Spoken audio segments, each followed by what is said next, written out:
develop products and services themselves, and now they're trying to determine what to invest in. Okay, now the venture capitalists themselves put very little capital at risk. Okay, so the average, if I can pull this up, the average venture capital fund is $200 million. So these people get together and they raise money from investors for a total of $200 million. Now, most of the investors fall into a couple different categories. Number one, they're called institutional investors. Institutional investors include college endowments, so Stanford and Harvard, Santa Clara, Yale. These are very big venture capital investors. Their endowments are worth billions of dollars. Santa Clara's isn't quite there yet, but Stanford's and Harvard's is. They've got a lot of time, so they're taking your tuition revenue, they're putting it in there, they don't need it for a while, they're collecting it, and they want to make a return on it. So they take part of their endowment and invest it in venture capital. Now the problem with venture capital is it could take 5 or 10 years to get it out, if ever. So there's a high risk and a high reward, but it also takes time to get it out. So they can't invest a substantial percentage in venture capital because it's illiquid. It doesn't get sent back to them in a reasonable time frame. So a lot of private colleges utilize their endowments through investing in venture capital. For the longest time, Harvard was one of the biggest investors. They've cut back a little bit now. Last I looked, their endowment was worth $7 or $8 billion, so they can afford it. Another type of institutional investor are big insurance companies. So if you guys think about life insurance, maybe you don't have it yet, but I do. You're writing checks, right? And hopefully you're writing checks that never have to get cash, right? You're going to survive. They take your money and they're going to invest over the long term, because if they pay it out, they're going to pay it out years and years down the line. So those life insurance companies have enough time to take their money, invest it in venture capital, and wait years for it to come out. A lot of pension funds also are big investors. Remember, I'm paying into my pension here at Anza, so I don't need it for another 30 years. I'm 36. I'm not going to retire until I'm in my mid-60s, so they can take my money and invest it over a 10, 15-year horizon because I don't need it back for another 30 years. So those institutional investors comprise most of what is raised. However, a lot of high net worth individuals also invest their money back into venture capital firms. Okay, I can't give you specifics because of confidentiality, but let me give you some people that might be venture capital investors. Okay, you could see somebody like Larry Ellison from Oracle putting money into VC firms that specialize in software, small private software companies, because that's something where he likes some exposure because he obviously knows software. You could have maybe somebody like Elon Musk, who started PayPal, made a lot of money, and then now continues to work through some of his companies. You guys know, most of you know he owns Tesla Motors. I've met the guy a couple times, a very nice guy. So those types of people that have made lots and lots of money want to take some part of their net worth and invest it in this asset class, which is venture capital.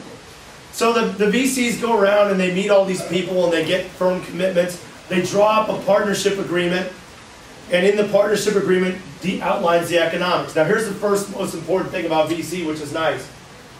Okay, the limited partners, all these institutional investors and private net worth individuals put in 99% of the capital, and only $1 million of it is put in by the general partner.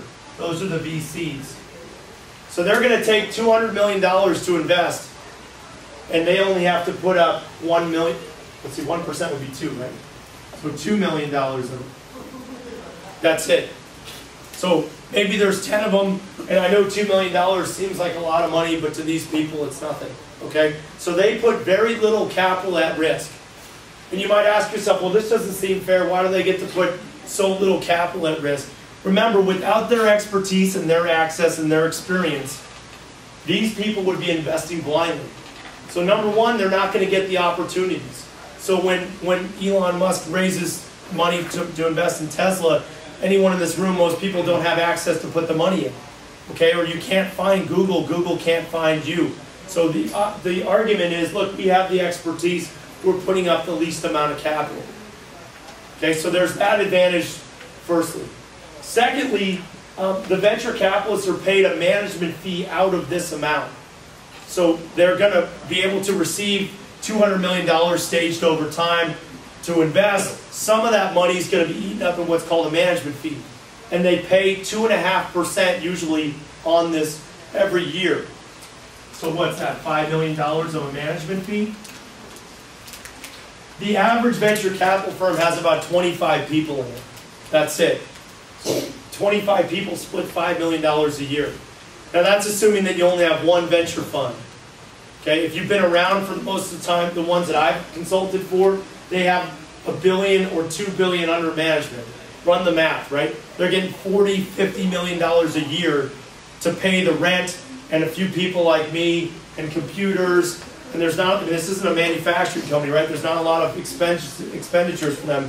So these general partners, these super smart people that started the firm in these big firms are drawing salaries of $3, $4, $5 million a year, regardless of whether or not they lose all this. Okay?